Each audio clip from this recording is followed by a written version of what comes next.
All right, everybody. It is JJ Conway, and I'm so excited to be here with you today. I am so excited for us to kick off our Juneteenth discussion. As many of you know, Juneteenth is something that's very special to me, and I promise you, we're not going to go into a big, long history lesson today, but I am going to explain just a few quick little things about Juneteenth, and then we are going to roll into some amazing panelists today. Okay, for those of you who don't know me, I'm JJ Conway. I am a financial planner, professional speaker, and educator, and I love what I do. I get to help primarily women create lives that are financially independent so that they can live out their dreams and pass on wealth building strategies and a legacy to their family. And for me, that is what it is all about. Just a little bit, y'all, about Juneteenth. Let me give you the short version, okay? So I live in the great state of Texas. You know, they say that if you can't be a Texan by birth, the next best thing is to get here as fast as you can. And there's a lot of great things I've discovered in my last year of living in Texas. But one of the not so great things about living in Texas is Texas was one of the very last states to finally release slaves and end slavery. Now, that doesn't mean that it was released and ended everywhere, and we all know what happened. Well, no, we don't all know, but many of us know how after the fact there was still a lot of slavery disguised as other things. We're not going to get into all of that today, but what we are going to talk about today is the fact that whether or not you are a descendant of American slaves in this country, if you've got dark skin, you've got very, very real obstacles to your success. And what this conference is doing today is we're going to be talking about these very real obstacles and what to do about it. So I've assembled for you a panel of fantastic folks, and I'm really excited for you to join in the conversation. So let me go ahead and post that in the comments so that you can know. Again, if you want to join in the conversation, you can. We've got our oops, there we go. You can join in the conference there. The link should be in the comments. All right. And if not, I will post it again at various times so that when you're joining late, you can join in. If you're not, now look, you join into my StreamYard and I'm not here, that means you're a little too late. That's okay. We love you anyway. But this conference is I was about to say this conference is not running on CPT today, but we did start a minute late according to Facebook. So oh y'all. Okay. I'm just excited because what the reason Juneteenth is so precious to me is because to me it represents a lot of what experienced in my life as a physicist in the Air Force. Many of you know that I was the first Black to be a physicist in the Air Force, which I found out the other services, even though they have physical science, nuclear people, they don't actually have physicists. So I'm like, so does that mean I'm the first one in the military, right? Like, it's really struggling with me today that we have so mmany careers that are firsts here and first. They're first Black to do this, first Black to that, first woman to do anything. Okay, this is not a women's conference, but we're still finding firsts for women, Black, Hispanic, brown people in general. All right. So when I think about the story of Juneteenth, Emancipation Proclamation has gone out. The war is still going. A lot of people don't realize that the war is still going. But the proclamation has gone out that we are supposed to be free. And what ends up happening, though, is a lot of places are resistant. And we find a lot of people moved to Texas. Now, look, y'all, if you're historians, I'm giving the 101 short version on this, okay? So there's a lot more details to what I'm saying. But the short version is a lot of people moved to Texas so they didn't have to give up their slaves. And so what happens is the slavery did not end in Texas for another 2.5 years. When they finally came and was announced at Galveston, and finally action was taken to enforce the Emancipation Proclamation. The war itself had not been ended very long, to be honest with you. So you can kind of understand why people were holding out. But I think about my life as a physicist in the Air Force and anything that I've ever tried to do. And I'm sure you've got these same stories about how so many times there were rights and things that were accessible to me, but they were denied to me because of my color, because of my gender, because of fill in the blank. And those things ought not be in the land of opportunity. Now, you and I can wax poetic all day long about whether or not this should happen and that should happen.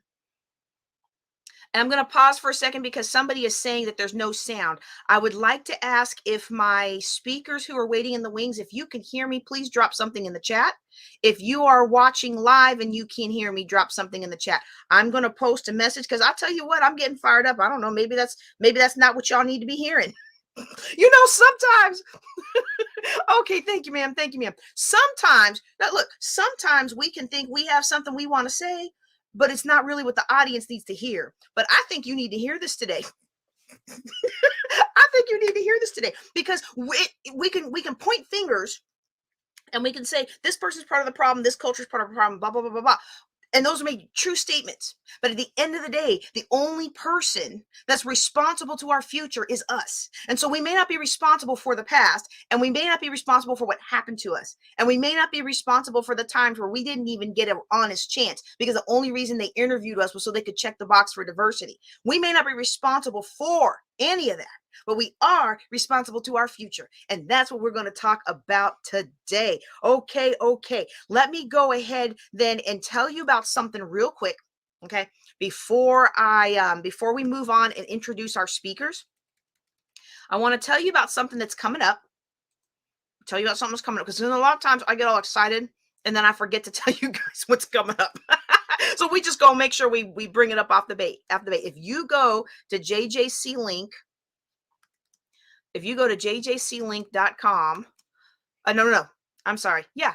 jjclink.com/Juneteenth, you will find a link to our Elite Bootcamp, which is going to help you put into practice everything we're talking about today. Okay. Not going to hinder on this because I got a great panel here. I was going to say, I am stalling a little bit because I thought I had more to say. Look, can you tell that I have a lot to say? I always have a lot to say, but what I want to do is I want to go ahead and start bringing up my speakers. And actually, let me tell you the schedule. I'm sorry, y'all. Let me go ahead and tell you the schedule of what we're doing. Okay. So what we're doing today, we're going to start off. I've got the intro, and I'm sorry. I'm watching some of the stuff on the coming through behind the scenes, and I'm like, okay. So what we're going to do right now is we're going to go into our discussion on crypto and wealth management. In about 20 minutes, we're going to talk about education. Then we're going to talk about medical and mental health. Then we're going to talk about relationships. We're going to talk about toxic work centers and supervisors. Okay. Because a lot of us, I'm thankful for the freedom that I have right now to work from home when I feel like it, but we don't all have that. And that took me 23 years of working hard in the Air Force to get to this level of freedom. Right. So we all don't have that opportunity yet. And so we need to figure out how to navigate these toxic work centers and these supervisors. But what we really want to talk about with this session is really, how do we overcome? I'm not talking about point and blame. We can vent a little bit if that's where the discussion goes. But at the end of the day, what I want for you is hands-on practical tips. What do you do about it? So let me go ahead now and bring to the stage. I've got 3 panelists waiting in the wings, and I'm going to allow them to introduce themselves. We've got We've got Dr. Jonas Gadsden coming in. I'm going to bring you all in. Okay, we're going to bring you all in, and then I'm going to allow you guys to introduce yourselves. Okay, we've got Ms. Lysandra Everett, and then we've got Ms. Pamela Sams. And so I want you to see something here. For those of you who don't know me, and you're just coming here because you knew the people who are speaking, I want you to see that I love to surround myself with other women and men, Dr. Jonas, who do what I do. There are not enough people who look like me in the financial space, and there's not enough people who look like me of my gender in the financial space. And whether you identify as whatever gender you identify with, if you come in a female package and you come in a brown female package, you are already written off.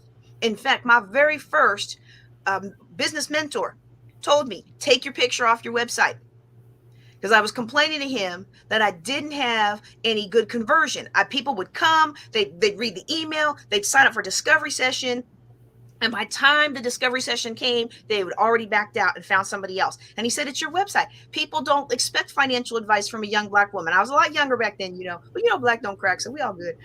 What's that? Black don't crack and beige don't age. Look, I'm gonna invoke both of those for me today.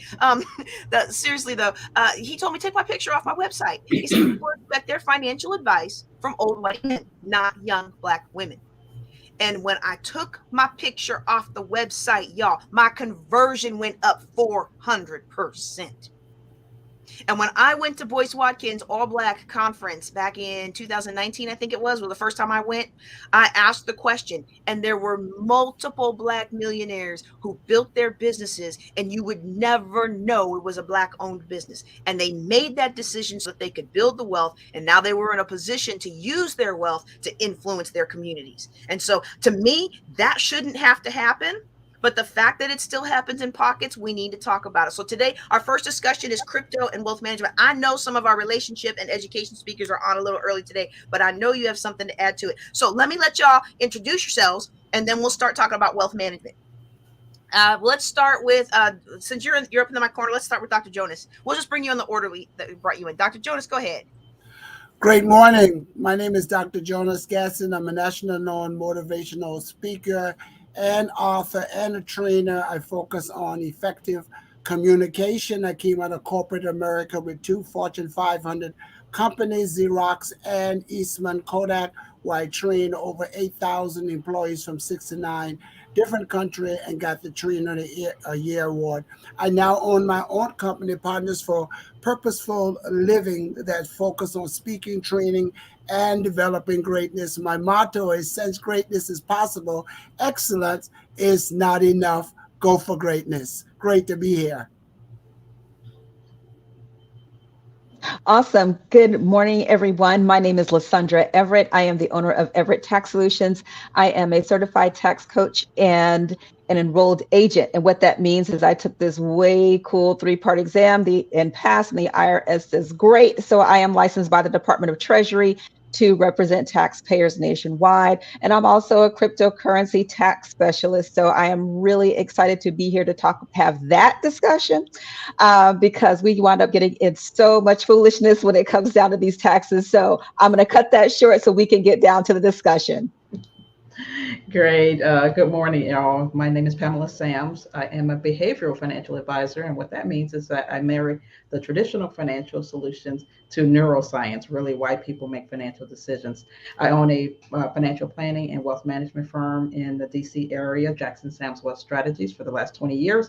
I've been helping women empower themselves so they can secure their financial future, so they can sleep well at night. Thanks for having me. Oh, I like that. We're going to talk about crypto. I'm going to give everybody some time to talk about crypto and wealth management. But you know what? The end of the day is about sleeping well at night. Somebody asked me, they said, what is it that you want for your clients? Because we're trying to do some rebranding. And I said, I want them to have the freedom and the flexibility and the peace that I have. Now, look, I don't ever want to be back at $845,000 of debt again. I don't ever want to have to sleep in another Walmart parking lot. And I don't ever want to have to sleep in somebody's moldy basement apartment, because that's all I can afford again. Right? But if it has to happen, if something happened, I'm confident today that I can rebuild and rebuild quickly because of these wealth management strategies, because of the neural work that I've done, and because I have hired very good tax professionals to help me keep more of what I make. So let's talk about crypto, y'all. Now, those of you who haven't been on my platform before, I have said I don't know which one's going to last and which ones aren't going to last. They're going to go. And this was before everything started crashing. Like I was teaching about this when I had made really good money when it was up to like, 80 or something like that, Bitcoin.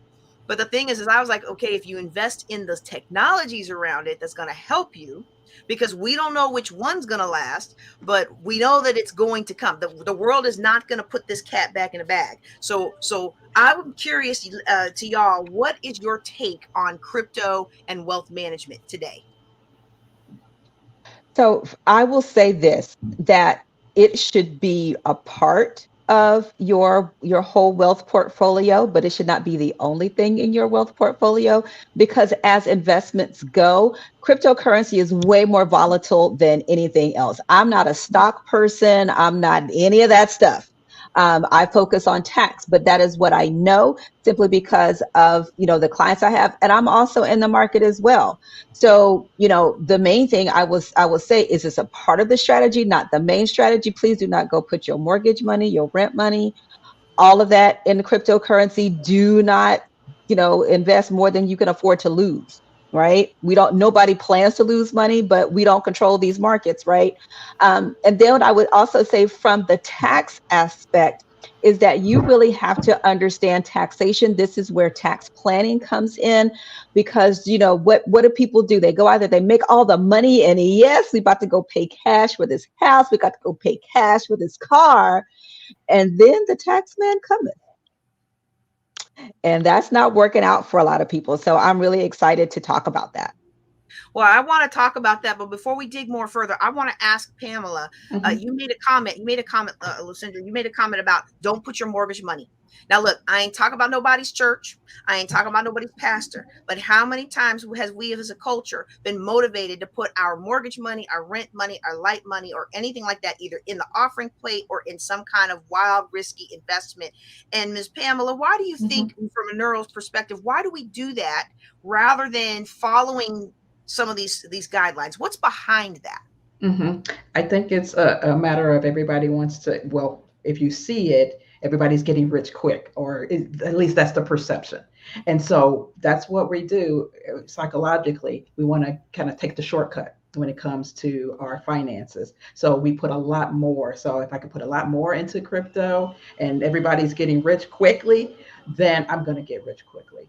And not, do some of the traditional financial planning strategies that you do need to have, and then also having crypto as an investment, because we don't want to be left behind the curve. As Black people, sometimes we don't, because we don't know these things, or Big Mama told me not to do this, or whoever, and we don't get involved in it, and we are left behind, and we're not generating the wealth that we need to.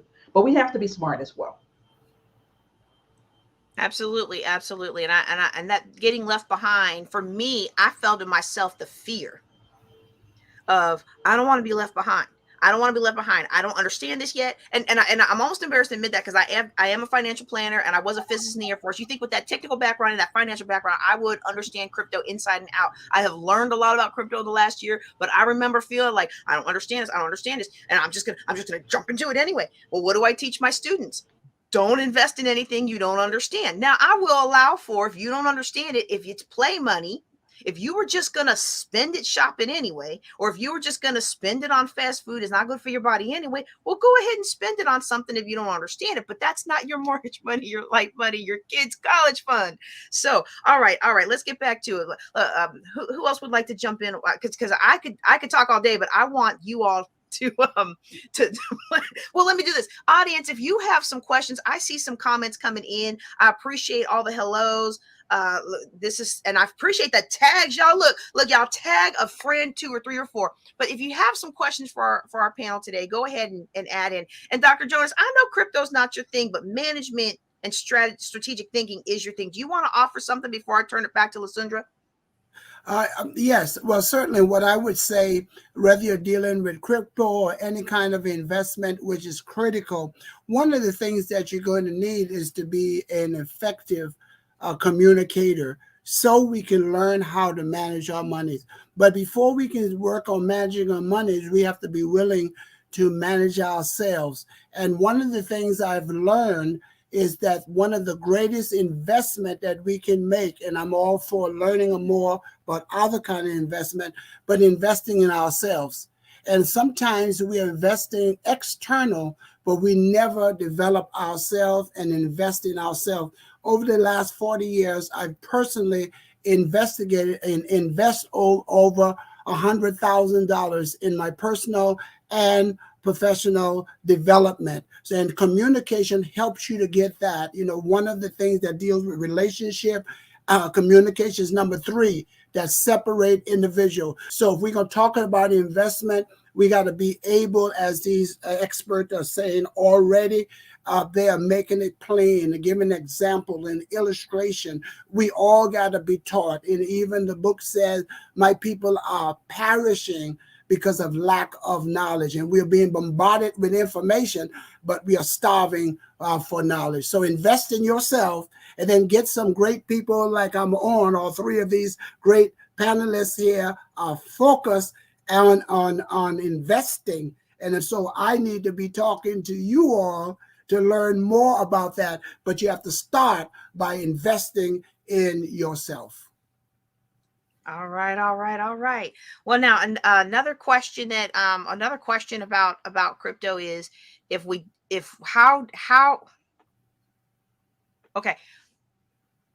how do we invest in the United States?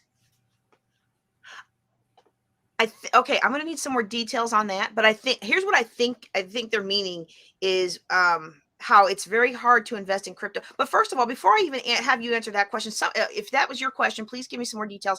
But should we be buying crypto right now? Is the market having a sale? Is this the time to buy crypto, or should we be doing something else? What say you?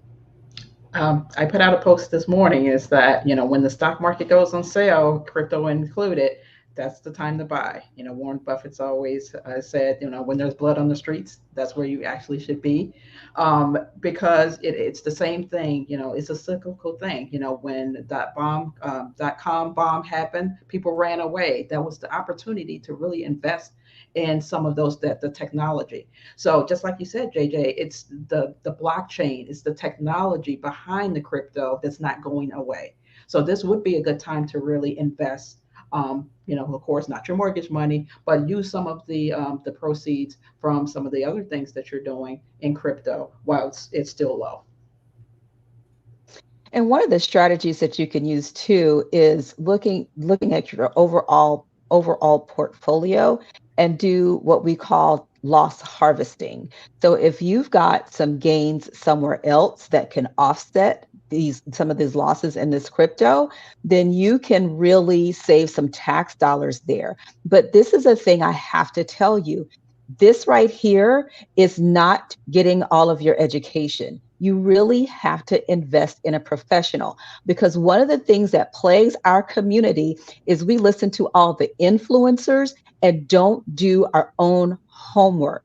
These influencers have zero accountability to you.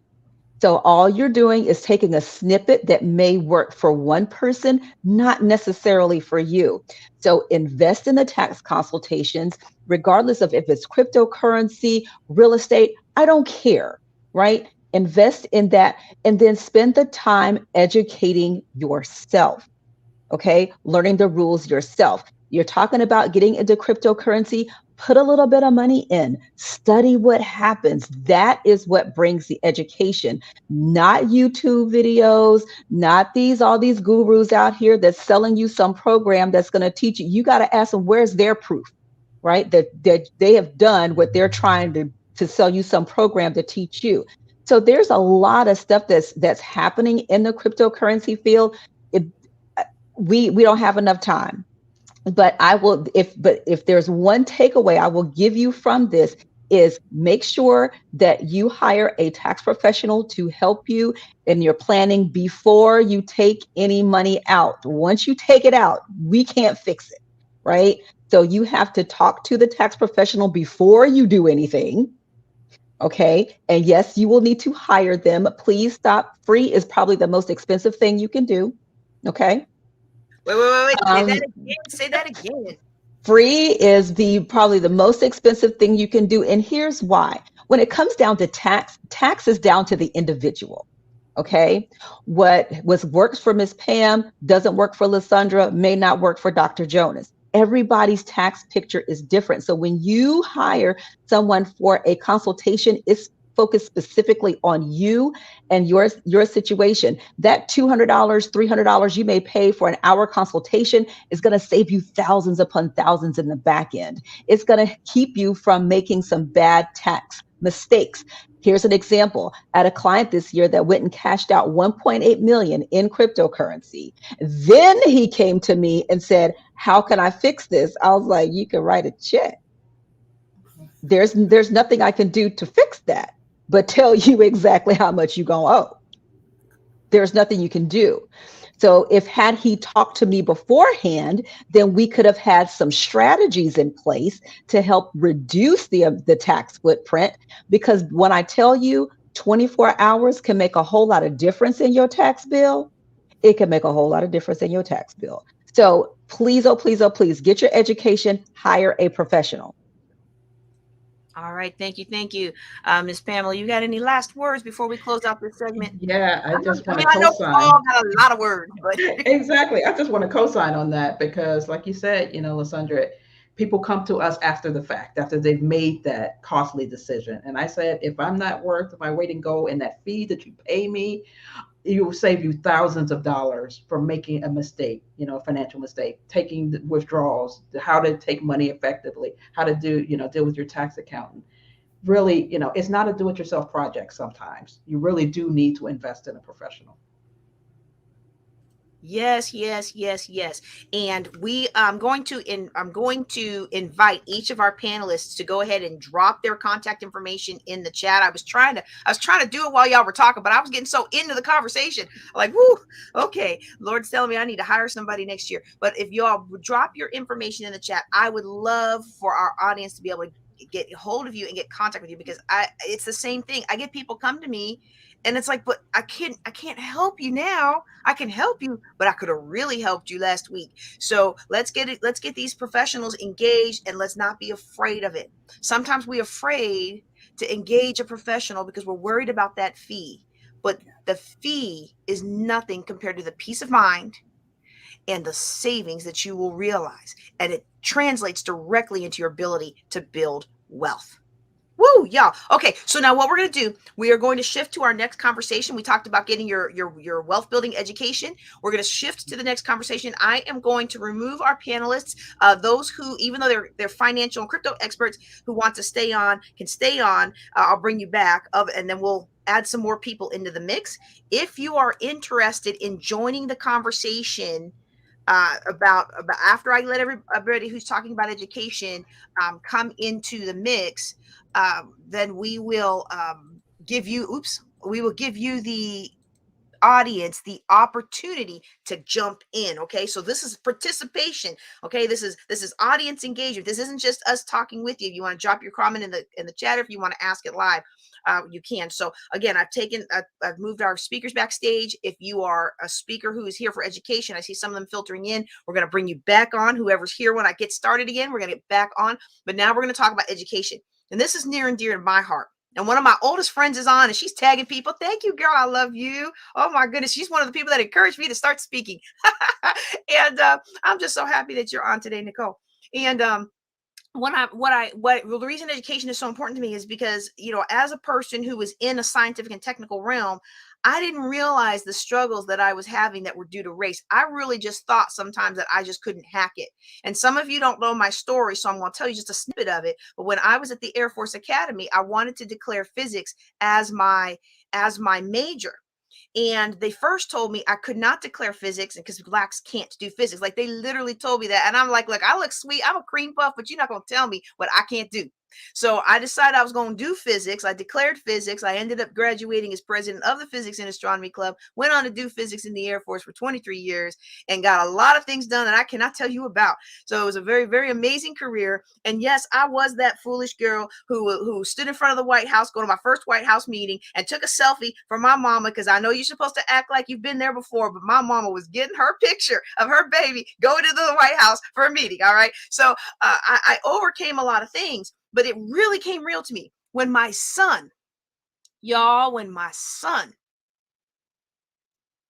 they wouldn't give him an opportunity to shine. They took one look at him and put him in the little black boy box. And my job, my role was to leave him there and to not fight the system. But that's not my personality. So I didn't do that.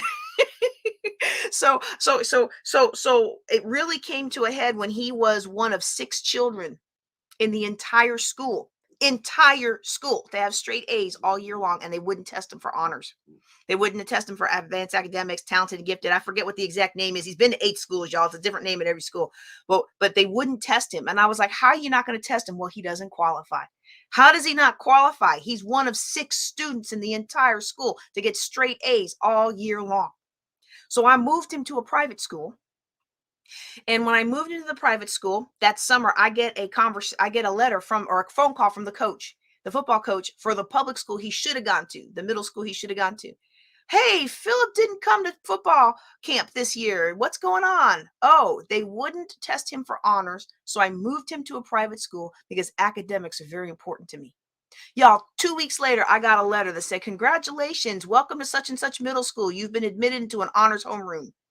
I'm sorry. My child needs a quality education, whether or not he can play football for your team. Now, I'll be very happy if someone want to pay him good money to play football for their college team. Don't get me wrong on that. But my child is more than a piece of meat. He's more than an athlete to make you money and to make you look good. All right, I'm going to get off that because I can feel it rising up in me as a mom of a black boy. But I'm going to bring back to the stage. We've got Ms. Pamela Sams is coming back to the stage. And then hey, how you doing there, Andrew? Hey, All I'm right. doing well. All right, I'm so glad to see you on today. We had a riveting discussion about crypto. I should have booked more time for these panels instead of just 20 minutes each. But I'm so glad y'all are here today. We're going to talk about education. Pamela, if you would introduce yourself again, just in case people are new on. And then Andrew, if you would introduce yourself as well. Yep, exactly. Pamela Sams, Behavioral Financial Advisors, Jackson Sams Wealth Strategies, a financial planning wealth management firm in the DC area, really focused on financial wellness for women. So helping women secure their financial future so they can sleep well at night. But I really want to be involved with this education because some things happen to me, JJ, as well, with my kids and putting them through the system. So thanks for having me again.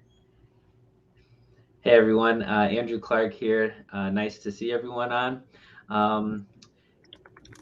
Where do I start? My background, but basically, mainly, I am the CEO of Expanding Wallet. I'm also a software consultant for 10 years now, specifically in the biotech industry.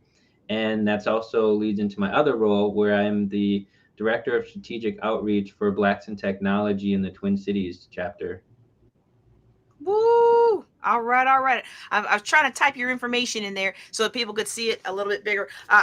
So when we talk about education, I told my story. This is my personal story, But what blocks do you see for people of color when it comes to education, both for our children and ourselves?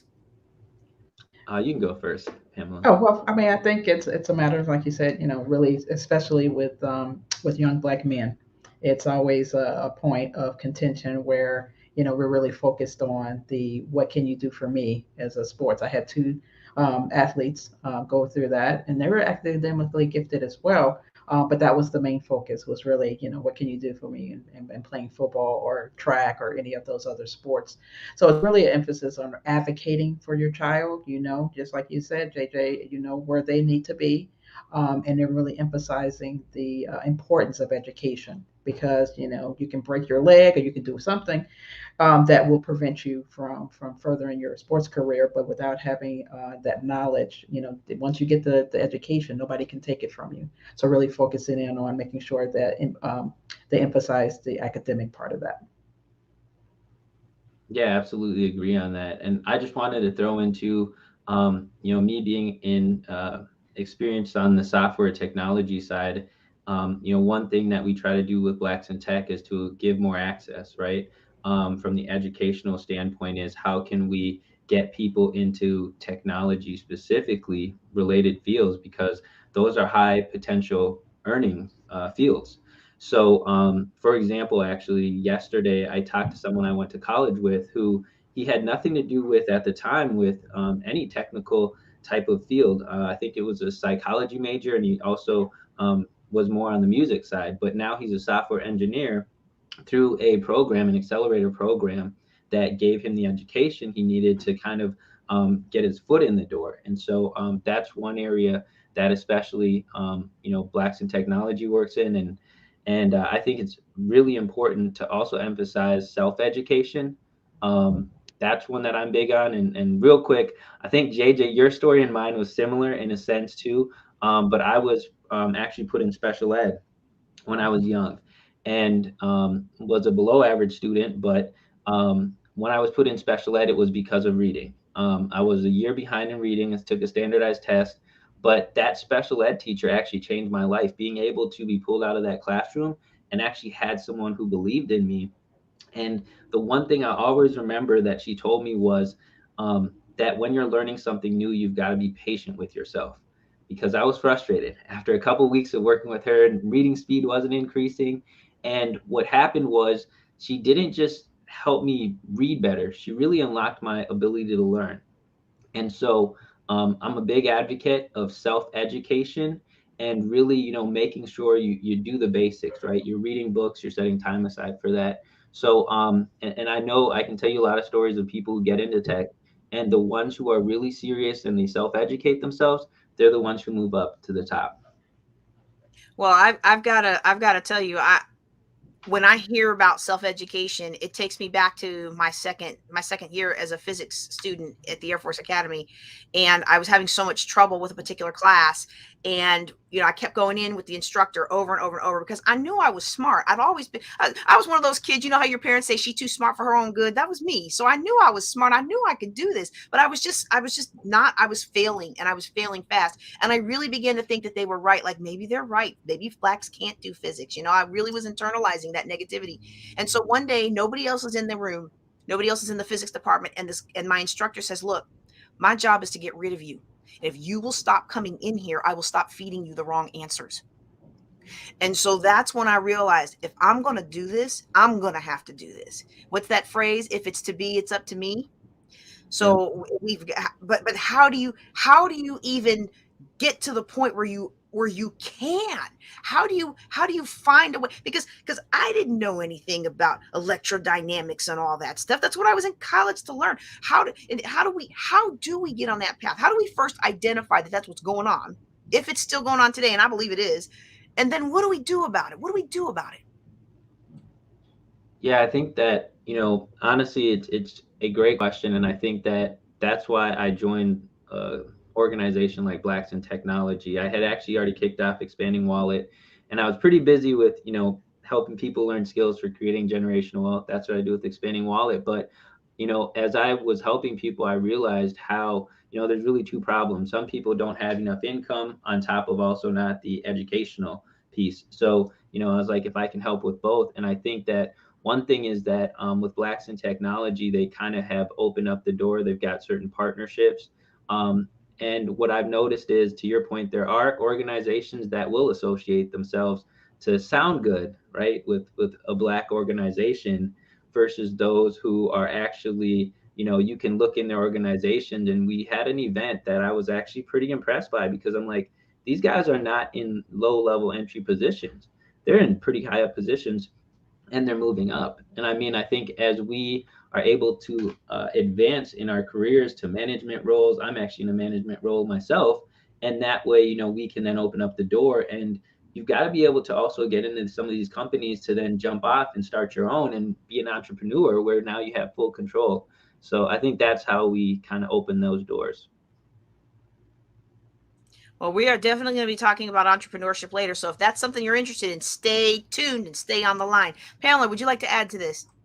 Yeah, it's really just finding those resources. I mean, anything and everything that you want to learn, of course, starts on the internet. You can definitely, learn as much information as possible, especially young people who want to know certain things. And, if they're not introduced to it, let's say in school, because a lot of times we know, of course, education is years behind where they need to be. It's still rote memory, still a lot of these things. And we have more engaging and creative learners now.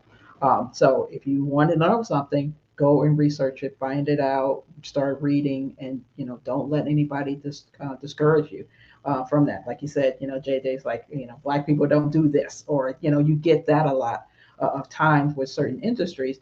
Just know what you want to know, and then go out and find it and find the resources.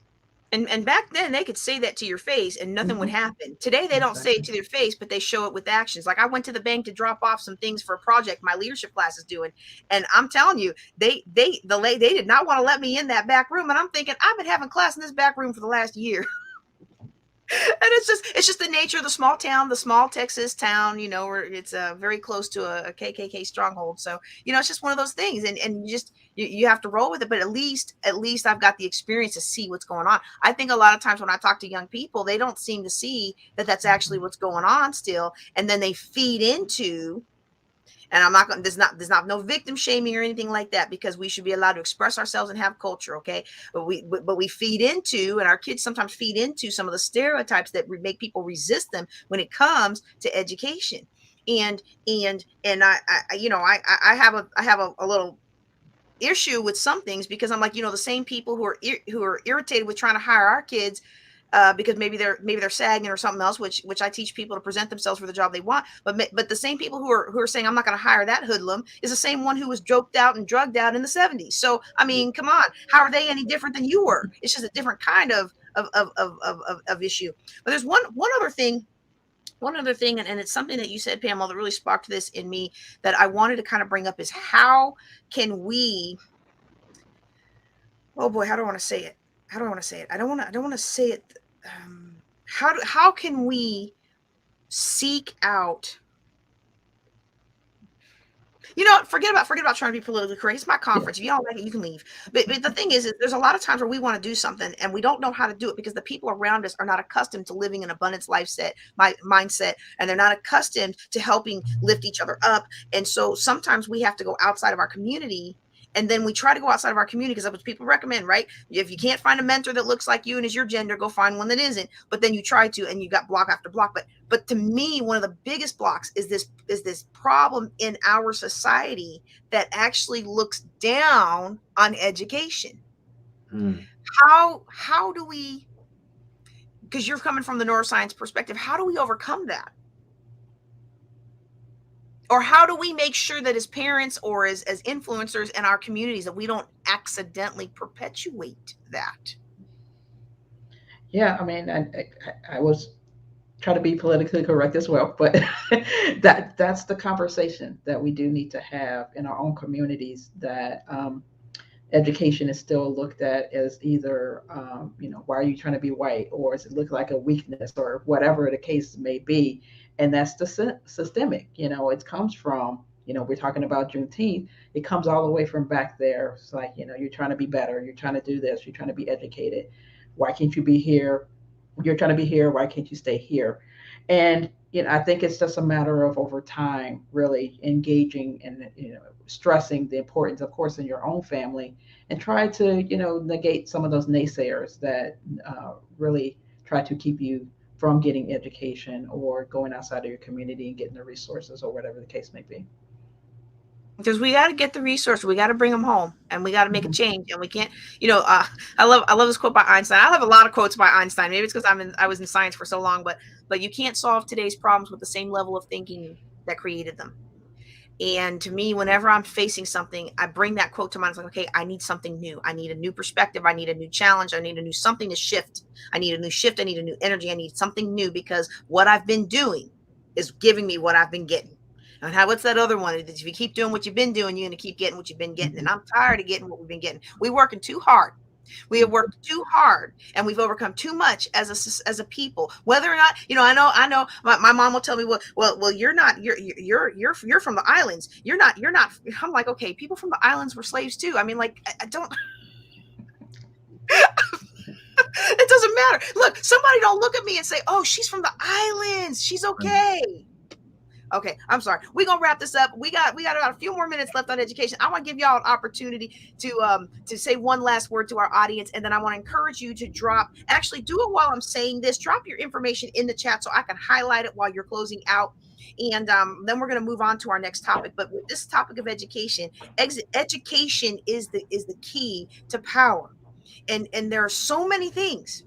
There's so many things, and I'm sure that Pamela's been through this financial training too. When I sat in that training to get my CFP, I still got to take the test, y'all. But when I sat through that training years ago to get that CFP, I was shocked at how many loopholes, how many back doors, how many strategies are used by the wealthy to maintain wealth. And I'm sitting in that class, a bunch of old, well-off guys in the class with me, and I'm this young female of color. And I mean, just to learn some of these things, and they're all, and I'm sitting there like, are you kidding me? I've had to fight tooth or nail to advocate for my son, and y'all handing out diagnoses in your classes so that your kids get extra time on the test and extra accommodations, and y'all are wealthy enough to provide help for them, and I'm struggling for everything I can get. Okay, this conference is not about me. Let me stop. I'm gonna give y'all an opportunity for one last thing. I hope you put your comments in the comments so I can go ahead and drop that off. Let's go ahead. I've got it right here. Let's go ahead with Kevin. If you have a last thought. Is that Andrew or Kevin? I said Andrew. I'm sorry. I'm looking at the stage. I'm sorry, Andrew. Oh, that's okay. Yeah, I mean, I think that, you bring up some amazing points. I think that I love this discussion. And I think that we're also at a very pivotal point right now in history. You had alluded to access, right? And through the internet, right? So, I mean, as far as education wise, there's a lot out there. I just put out a course for future homeowners out there to really educate them on skills needed to get a property. I bought my first investment property at 24, coming out of a recession. We're looking like we're heading right back into one. And everything that you do now leading up to a recession and going through it, I would say the next 6 to 12 months can really impact you financially, as well as then if we look at the technology side, like I mentioned, and what's available right now, I think what we're doing here in Minnesota as a result of things that happened with George Floyd, there's a lot of initiatives that we took advantage of. And I think that we are at a prime time now where if people really focus, avoid social media, or not avoid it, but limit it, limit time that you're spending watching, Netflix, getting sucked in. We're in a society that it's easy to be distracted by things that really are not going to perpetuate your future and help you elevate yourself. So I think that we need to continue to promote those things because, as you mentioned, one of the things too in our culture is education is kind of frowned upon. But if we're going to help each other, we have to educate each other. And so that's why I'm working as hard as I do to help people get into tech and to continue to move up the ladder and also be entrepreneurs and homeowners. So that's my piece. And I just wanted to, add, it's all about, financial education for me, as a financial advisor. That's what I do, is try to educate, especially my community, on how this works, how money works, how to build generational wealth as well. But, to your point, Andrew, as well, is that sometimes we get into the mindset of we don't have time to do this. Like you said, you're binge watching things on Netflix and you're doing all of that. You can spend an hour or two learning something new if you want to do that as well. And then really just, say, it's too late or I can't do this or whatever the case may be. The time is going to pass away anyway, right? So what are you going to do over the next 4 years? If you want to go back and do a CFP or go back and get a PhD or college education, the time is going to pass by anyway. Just go do it. I love that. I love that. I love that. Just go do it. And we can talk a whole nother discussion about how that opens up the door for us to be taken seriously in some markets. But what I'm going to do right now is I'm going to encourage everyone to connect with our experts today. And we are going to remove our experts from the stage. And I'm going to set up for the next talk. Our next talk is going to be about mental health. And then what I'm going to do is anybody who's still backstage, when I'm ready to bring everybody back on, then I will bring you back on stage and we will have a discussion about mental health. Okay. And so that it's not just mental health, but it's also medical. Okay. Many of you, this is one of those things that sometimes I hate to talk about when I'm in a, when I'm in a Black first B1 kind of environment, but my husband is white. And one of the things that I noticed when we had my son is that, let me preface this, because I was military, my husband and I were not together a lot in the early part of our marriage because I was in Virginia and he was in Texas. But when we had my son, he flew out, and I noticed the nurses treated me so differently when he was in the room than when he wasn't. I noticed when I moved from Virginia to Louisiana that when he was with me, they treated us differently than when he was not. When he was with me, the rents came down. You hear what I'm saying? The rents came down in prices. When he was with me, people were more likely to tell us what we needed to do to get things done and opened in our church and our training center that we had. People were more likely to cooperate. And I always found it funny. He'd be like, I don't know any of this stuff. This is your domain. And I'm like, just stand there and ask the questions and talk with the guy. And I'll take what he says and I'll do what I need to do with it. But it shouldn't have to be that way, especially when advocating for our health care and for our mental health. And so now we're going to roll into that discussion. But before we do, I want to invite you to join me in a very special strategy session.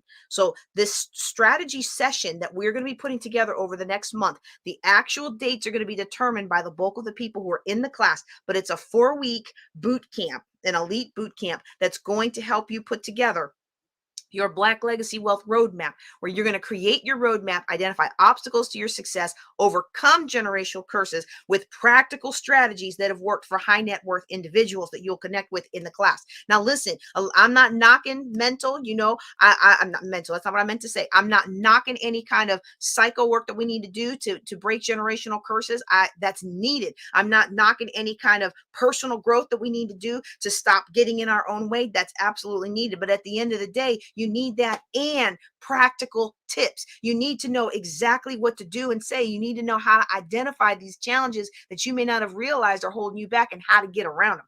So that's week 1. Week 2 is how to finance your dreams, where to get the money and how to open up the doors to funding what you need when you're starting, like many of us started with very little to start with. But that doesn't matter. It doesn't take, people say, oh, I can't do anything because it takes money to make money. Now you can do something. You can make something happen. And I'm going to show you how in our week 2. You're going to find where to get your money, how to open up the doors to implement your Black Legacy Wealth Roadmap. Week 3 is going to be cultivating your personal board of directors, how you can craft your own personal dream team of high net worth individuals who are passionate about your success. Now, look, we already decided that JJ was not going to keep trying to be politically correct in her conference today, because I already blew that out of the water, and I hope my husband doesn't get fired for it. but the thing is, we say we want to reach for the stars and we want to shoot for the moon and we want to build this wealth and we want to do this and we want to do that. But then we surround ourselves with broke people giving us advice. It's time out for that. If you who was it? Was it Jim Rohn who said if you look at the 5 people you spend the most amount of time with in your life, in 5 years, your life will be the average of their lives. And too many of us don't have a good solid support system to help take us to that 7 and 8 figure level. So this is going to show you how to cultivate that dream team that can stand in the gap for what you didn't already have. Now, week 4 of this is going to be exploited no more. We're going to talk about using our talents to cultivate and elevate our community instead of making others rich at our expense. And we talked a little bit about that with our Black boys being pushed into sports instead of academics. And we're going to dig into that a lot when it comes to music, other talents, any kind of talents that we traditionally, we have, that are used to make others so much money, but yet we are treated like commodities. That's going to be week 4. And then our bonus is going to be Military Monday. minority military money is going to be a special segment on how to keep more of what you make despite constant moves. Okay, so this is characteristic of military. You got a lot of constant moves, a high stress work environment, and a lack of diversity. Now, this is also going to be appropriate to anybody who's in a high stress career field. So we're talking law enforcement, first responders, nursing staff, anybody who's in that high ops tempo where you don't ever get a chance for self-care unless you carve it out and make it. This is not a self-care seminar. This is specifically about money. But what kind of money strategies do you need when you can't just go out and get another job to bring in extra funds? Okay, so that's going to be our bonus session. I want to encourage you to go out there right now, jjclink.com/Juneteenth, and you will be able to register at the early bird rate. The rate goes up the longer this conference goes. So you want to jump in now if this is something you're interested in. You're also going to get 2 tickets to our Juneteenth Legacy 2023 conference. You're going to get 2 tickets per boot camp, elite boot camp that you purchase. All right, next up is our mental health discussion, and I see that we have some speakers in the wings. I'm about to bring you all to the stream, so if you can make sure that you have yourself in a good position where I can bring you on, I'm going to bring you on now. I feel like this is just this is one of those topics that I really struggled with adding, but I felt like it was so important. All right, we've got Ms. Lenora Lenny Yancey. Oh, did I get her on there? And then we have Dr. Jonas Gadsden is back. Now, Dr. Jonas, even though you already introduced yourself this morning, please reintroduce yourself for people who just now jumping in. And then Ms. Lenora, if you can hear me, we're going to go ahead and get you on as well. But I'm just going to need for you to drop me something in the chat and let me know when you're ready for me to bring you on. All right. We're going to be talking about mental health and medical. Dr. Jonas, please introduce yourself. Yes, great morning. This is Dr. Jonas Gadsden. I'm a nationally known motivational speaker from a corporate background, the best-selling author, and I have a company now, Partners for Purposeful Living, that focus on speaking, training, and developing greatness. My motto is, since greatness is possible, excellence is not enough. Go for greatness.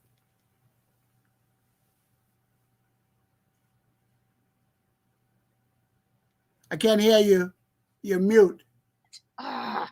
Y'all, I'm just so excited to have Ms. Lenora with us today. Lenora Lenny Yancey. She has the Women Speak Your Peace movement, and she has been helping women elevate their lives. Could you please tell the audience a little bit more about yourself, ma'am? So happy you're here.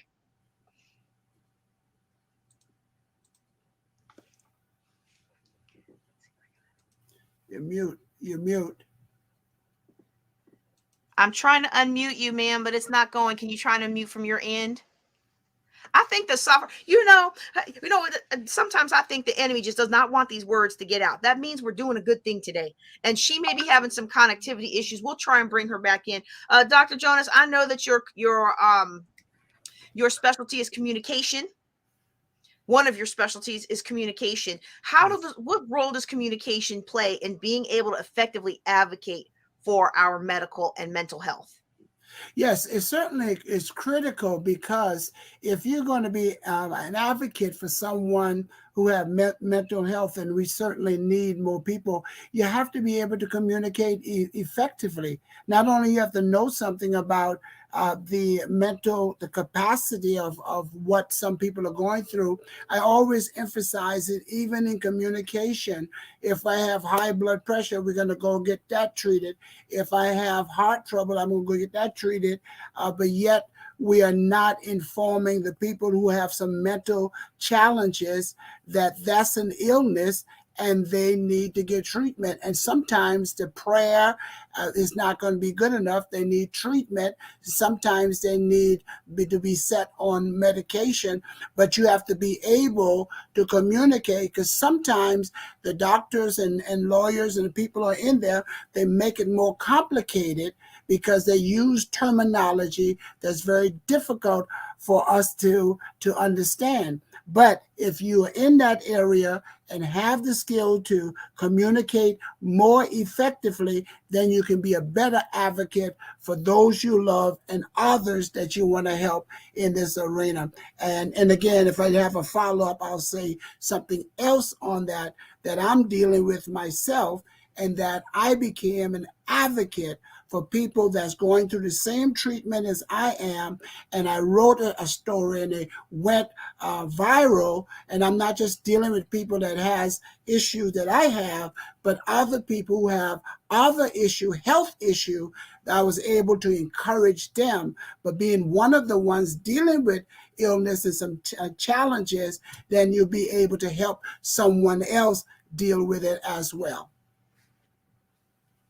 All right, all right. Well, we definitely want to encourage you all to jump into this discussion. I want to hear from you if you have experienced disparity in your mental health care or your regular physical health care. And we're going to work to get Ms. Lenora back on backstage so that we can bring her on, because she really has a powerful perspective on this issue. And I want to be able to highlight her. If we need to, we might take away from my closing to bring her back in and let her share a little bit with you. But, well, I understand it now more than ever, living out in rural Texas, that sometimes the internet is just going to do what it's going to do. And I'm going to tell you a couple things. One, I want to hear from you. If you are an audience member and you got a good enough camera, you look okay enough, you want to be seen by the world, because this is a worldwide broadcast, then I want you to go ahead and jump on that link and get in the discussion with us. I will bring you on for the discussion. But as we're talking about having this ability to communicate, one of the things that I found was that when I would go to the doctor's office, I would get so intimidated by that white coat. And whatever they said, even if I didn't understand, I really was afraid to ask questions. And then you layer on top of that the whole angry Black woman stereotype, and then being frustrated about, I want to ask these questions, but you're acting like my asking questions is inconveniencing you. And so then it comes on us to really be our own health advocates. And it's one of those where, I'd really love to get some more medical professionals on to talk about how do we effectively advocate around these stereotypes. I actually had to go into one office and say, look, I'm not here to pad a disability case. I want to get better. And the look on his face, you could tell that's exactly what he thought I was doing. I was just in there to pad a lawsuit for my car accident that I had, that big one that I had. And just the fact that I could address it dead on changed the quality of care that I was getting, because they were just kicking me to the curb and putting me off to the side. So that speaks to not only the ability to communicate, but then also the confidence.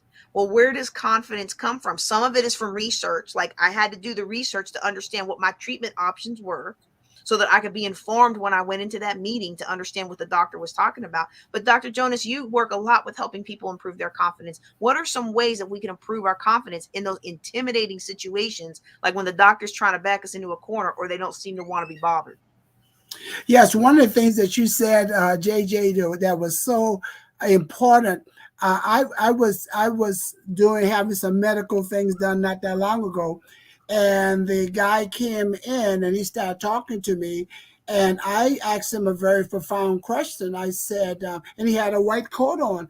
I asked him, said, "Are you a doctor or your assistant?" He said, "No, I'm not a doctor yet. I'm in training." But see, so I was given legion to the white coat instead of asking, questions. But you also mentioned, JJ, confidence is very, very important. And that's the reason why the communication is so important. So you can be able to articulate, that you'll be able to relate to the person who is telling you certain things, that because if you're going to a doctor, you're paying him or you're paying her. And if you're doing what they told you to do without investigating, and I always say, bonus for Jonas, you have to be a participant in your own rescue. And so, and sometimes the only help you're going to get is taking the initiative. I remember what Andrew said a few moments ago. You have to be a self-educator. You have to, because we came from ancestors when they were caught reading, their eyes were plucked out. When they were caught writing, their fingers were cut off. When they were caught articulating their thoughts, their tongues were mutilated. And so, and because people, there's a group of people that still want to stop us from educating ourselves. There's an African proverb said, if there's no enemy within, the enemy without can do you no harm. And so if you work from within, you'll never do without, but you have to be coached.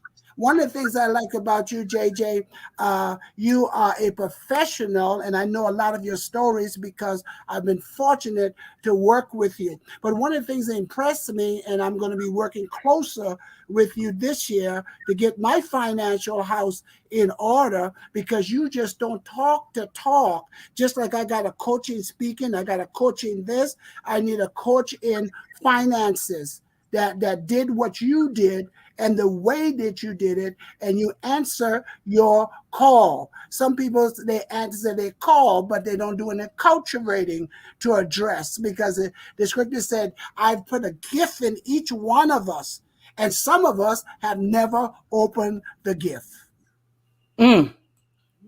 You spoke a word right there. Ooh, it's time for us to open up these gifts. Now, Ms. Rosalind, I know that you are on for our next session, which is the relationships, but I wanted to give you an opportunity to jump back in. And Ms. Lenora, if you're still listening, we're going to give you some time at the end. So make sure you come back in at 11:50. I want people to hear your opinion. But this is such an important issue. And when Dr. Jonas was talking about the impact of what happened in the past, I knew that I know we don't have a lot of time left in this segment, but I knew that you had some understanding of the generational trauma that is still in our DNA from these things, from the eyes being plucked, and that cultural that cultural resistance to education and all of these things. It's not just we're just lazy, dumb, want to have fun. No, it's because we have this generational aversion to anything that caused our ancestors to lose their eyes, lose their lips, lose their limbs, lose their life. Ooh, okay. Whoa, why am I on this conversation? Because I could talk about this for 3.5 days.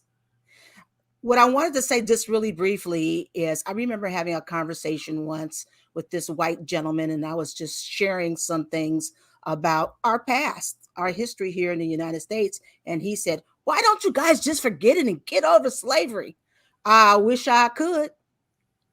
When the practices and the mindset and the injuries are being handed down like a baton to each generation, which means that we're suffering from limited thinking, we're suffering from depression, we're suffering from post-traumatic slave disorder. We are.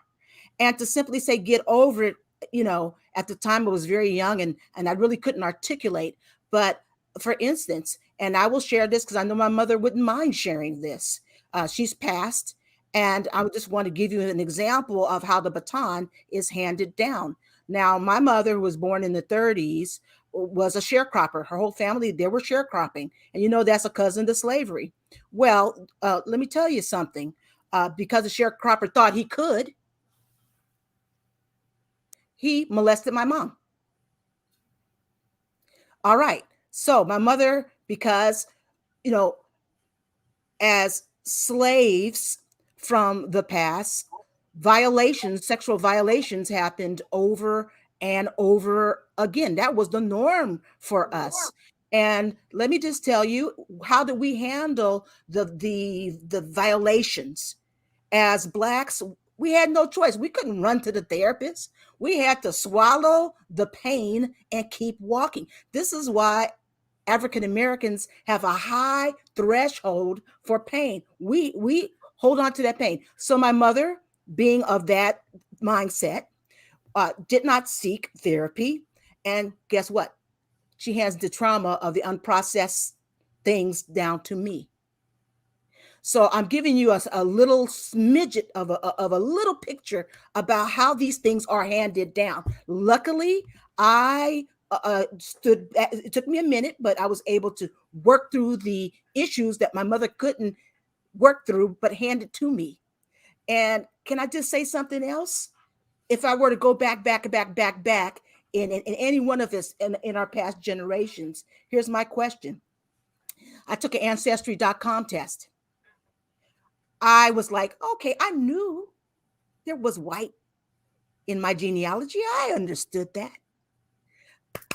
I didn't understand that I'm 30% excuse me, I'm 33% white. Do you know what that tells me? There was a whole lot of sexual violations going on. A whole lot. Do you think that's in my DNA? Do you think that because my ancestors who were subjected to that day in and day out became pregnant, do you think that they were able to work through the trauma of that? Do you think that that trauma somehow has lived in my DNA in some form or fashion? And that it could be somehow showing up in, it's a real possibility. We as African Americans have gone through some mind blowing things, and the fact that we still exist and the fact that we still do what we do. We set culture. We are some of the most unbelievably talented folks that you can imagine. And so it is, for me, very important. Part of the reason why I'm here is to help African Americans reach their full potentiality by helping them through get healed from generational trauma. Sometimes we think it's about us and it's personal. No, sometimes you have to go back some past generations so that you can really begin to experience that fuller healing. Mm-hmm. So that you can live what I think on the other side of that healing, which is hard, and you need a certain safe place to do this. But once that happens, oh my goodness, you haven't seen Black folks achieving yet. We're achieving with heavy weights on us. Can you imagine when the ball and chain is off of us? I know it's been true of me that I've achieved so much more because I subjected myself to the generational healing that needed to happen. Yes. And like we said in the beginning, and for those of you who are just joining us, we're kind of, our mental health has merged into our relationship discussion because this topic that we just covered, it affects our relationships so deeply. And so what I was thinking about when you were saying this, I was thinking about the scientific studies that show the impact of trauma on our cells, on the individual cells, even in plants, any living thing that experiences trauma, it shows up in the cells, and generation after generation after generation after generation.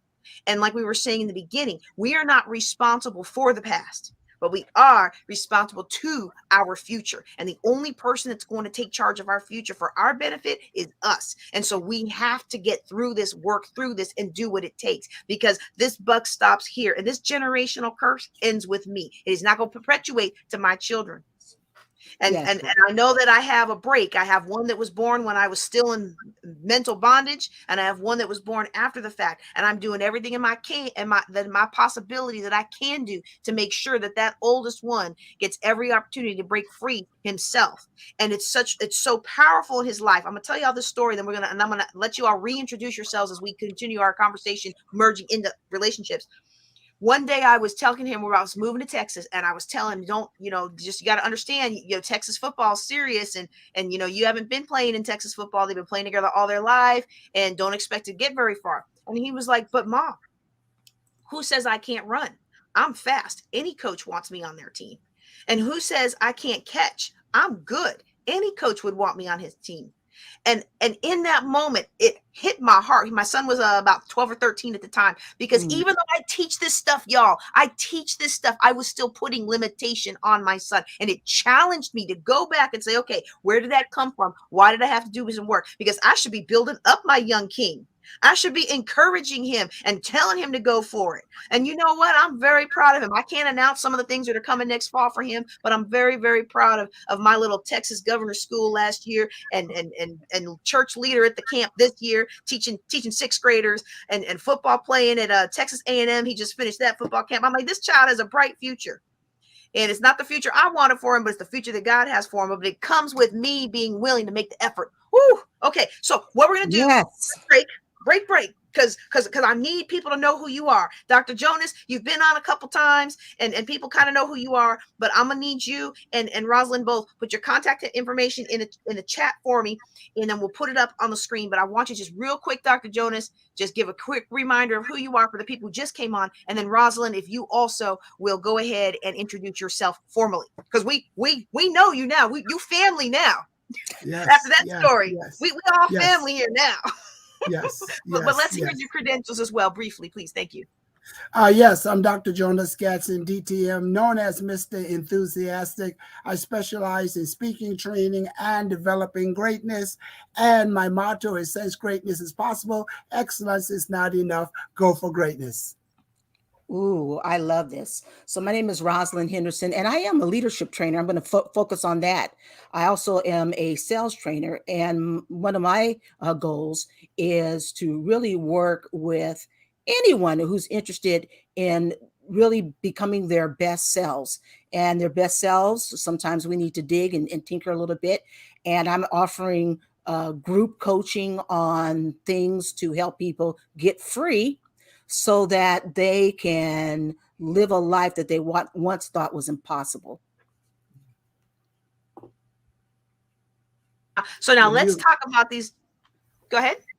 No, you were mute. I can hear you now. I saw it this time. I said, "Oh, let me get that mute button," because the signal's not good out here. So but look, we carry these impacts into our relationships, and we are already fighting.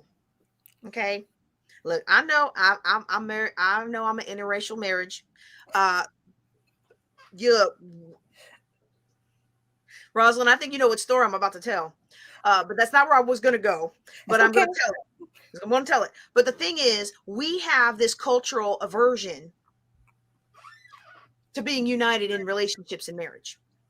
And as a woman who was divorced when my Black son was 3 years old, when I felt like I was ready to date again, I specifically sought out brothers because I figured there was nobody who's going to be better to teach my son how to be a Black man in America than one who had successfully met that challenge. And I went out with some amazing men. But I'm gonna tell you, out of all the Black men that I went out with, there was only one who actually liked me as a Black woman. Unfortunately, he didn't like my God so much, but I mean, he was the stuff, y'all. Author, he's got his PhD now, carried a gun with him everywhere he went. Like, I know you're in California, Ms. Rosalind, but look, I like the fact that this man gonna protect his family at all costs, right? Like, I'm like, I like that. But we didn't agree spiritually.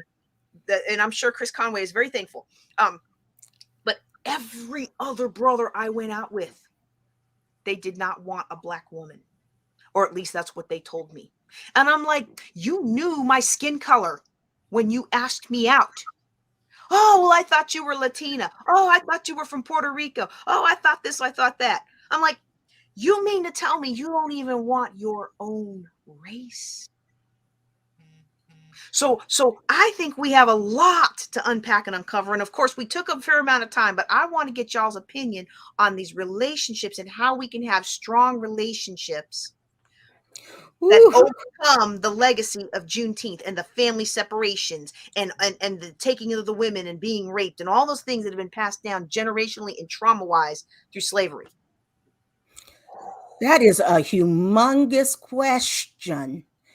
Because again, I think what happened to me and what happens to a lot of people is that you sometimes get to your rock bottom. You've gone through a number of failed relationships and you start asking I always say, follow the fruit. If your life's not working, follow the fruit. And I am the key denominator in all of those failures too. And so I had to begin unpacking Rosalind.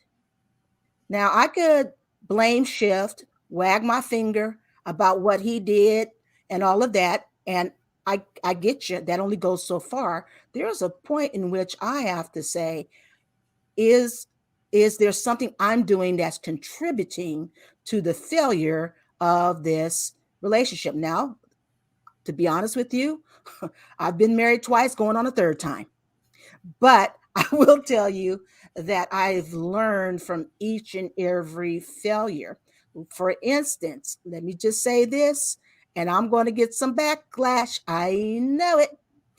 That I had to learn how to find my femininity again as a Black woman. Now, what do I mean by that? Unfortunately, there are way too many households being run by women. And guess what? I've had to do that. I was a single parent for a time. And the first thought for me was, I need to cover it all. I need to be a man and I need to be a woman. I have two little boys looking at me. So here I am being the superhero that I am, trying to play basketball with my boys and to try to be more masculine so that they could see. Guess what? That failed miserably because I was exhausted, number one, and there's no way I can be a man or really feature the full benefits of masculinity for my boys. And luckily, I am a Christian. God kept working with me and talking with me. And I finally realized, woohoo, I need to go to my church, be humble. I looked at a few men. I watched their walk. I listened to their talk. And I did go to a couple of men and I asked them to please be a big brother of sorts to my son because I couldn't do it. Now, I was very, very surprised. These men were very gracious and they would meet with my boys and they supported my boys' events. I think it made a big difference until my ex-husband woke up, had some sense, and came back to do his job. Now, so I want to say that finding your femininity is really, really important. And what do I mean by that? Is that going toe to toe with a man. Let me say that again. He's coming home from work. I'm irritated about something. Going toe to toe, yelling, screeching, having to be right, struggling. Guess what? That is not my best form of femininity. Oftentimes, what am I going to get? I'm going to get some pushback from the gentleman. He's going to be turned off. No man wants to meet a man when they come home from work. Nobody wants to engage in that way. Now, does that mean that you just simply go, oh, let me just drop this and be a doormat? Absolutely not. But what I did learn, for instance, was the importance of speaking in rounded tones. What I did learn was to turn down my volume. What I did learn was there were certain times that he was more receptive to a message than another. For instance, being honest here, after I had sex, and it was good sex, and I dropped a little subtle message about something, do you know, I tried it. This is tried and true, JJ. Try that, JJ. I will say that I would oftentimes find him saying verbatim what I said the next day or days later to somebody else. So, and everybody has to find their way in terms of it being able to express themselves in a feminine sort of way. But I'm going to say, and I've heard Black women even admit this, that the aggression and the I got to be right and the rolling the head and shaking the hips and saucer eyes, I'm telling you, that doesn't promote the health of a relationship between a Black man and Black woman. Finding your femininity, again, however you need to express it, is, I think, really, really key. Because to be honest with you, JJ, now that I found my femininity and I'm redeveloping it, I tell you, it's nice. It's nice to be a woman and to let a man be a man. It's nice to be protected. It's nice to be, just loved. It's nice. So that's one thing that I've noticed. All right, Dr. Jonas, I'm sure you've got some thoughts from the male perspective on this. When we talk about our relationships, what would you like to add? Well, first of all, I'd like to add that I'm writing in a book with the Black man in mind, wanted a man to stand in the gap. One of the things that we want to do, and we mentioned it earlier, we have to get to a point after all of this trauma. We have to, first of all, admit it and quit it, and also understand that the best way to predict the future is to create it. And also just to be mindful, just like the trauma that Black women went through, there are a lot of men went to a lot of trauma, and they never got any help. They never got any support. They never went to counseling because that wasn't available. And then when a few of them did think that, well, if you're going to be a man, you don't need to go to another man to take care. I got a positive sermon that I'm going to preach on Sunday. A man that God recommends. There's a man that God recommends. And in certain situations. So what I'm saying, I'm not allowing whatever abuses that have happened to women, but we are still being raped as Black men. So we understand that they never got any help. And there's been 400 years of abuse and treated less than a man. Keep in mind, the same Black men are walking down the street, minding their own business, driving their cars, minding their own business, taking care of their family, minding their own business, and they still are treating us as criminal. But what I've also learned, I said it earlier, to invest in yourself, to become a better man. Actually, I just taught on this on Wednesday night. Someone said, all of these men that I've been with, they're all dogs. And then I challenged the women is that, when did you discover that they were dogs? If you've been with 5 and the first one was barking, how come you get the other 4? And then don't condemn all men. Mm-hmm. Say that the men that you were with, the 5, you need to check your selection. Because one of the things I learned earlier in my life, a personal experience, I remember dating a person and we broke up. And then I took some time to work on myself. You see, some women, I'm saying men too, some of you got out of a relationship 5 years ago and you didn't get in another relationship. So when you go in the relationship in the 6th year, the same results you're going to get because you didn't that 5 years that you did without a man, or you did without a woman, you didn't work on yourself. You didn't take a look from within, and that's why you're doing without. So what I was saying, that communication is important. Get the help that you need so you can learn how to communicate more effectively with different people. Because again, number 3, in breaking up relationship, communication is number 3. So it's critical. But work harder on yourself. And when you come to a relationship, you already get together. The man is together, the woman is together, and then you come together in unity, and then away you go, and away you grow. But you have to be able to admit it and quit it. All right, now that's such good discussion, and I want to continue this discussion next year. We're going to allot more time for this discussion, and I hope you will join us. We've already scheduled it out. We've already started booking our keynote professional speakers for 19th and 20th of 2023. But what I'm going to do right now is I'm going to go ahead and ask each of our speakers to give a quick 30-second last thought.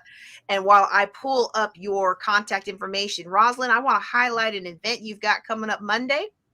All right. Now, I know that on the screen is hard to type in, but you can find that on my Facebook page. And if you're watching, I posted this in the comments, so you'll be able to click the link from the comments. All right, Rosalind, that's really hiding you. So I'm going to just go ahead and take that down